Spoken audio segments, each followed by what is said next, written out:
ng lower limb, yung sartorius. So, sabi ni Doc nga, pag yung medial part may tatlong muscle, IPA. may tatlong muscle daw dito, tapos dito may tatlong muscle din. Okay? So, etong nakikita natin sa tabi ng sartorius, yung portion na nasa gitna ay ang rectus femoris, yung may red pin. So, lateral nun ay yung vastus lateralis, itong portion na to. Tapos may maliit tayo makikitang muscle dito, yun yung Tensor. tensor fascia lata. Yan.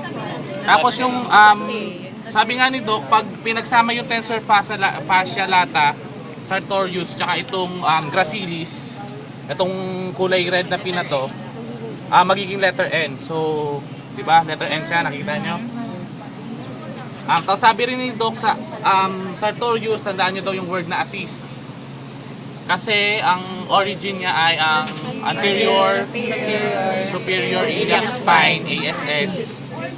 Ang kanyang ASIS. Oh. Tapos ang insertion niya ay ang tibia.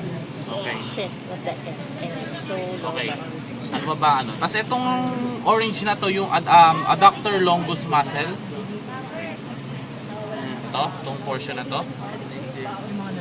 Itong makikita natin dito naman sa baba ng Girl, baka pinanang inferior portion ng sartorius ito, vastus medialis. Nasabi ko na to, no? Ano pa ba kulang ko?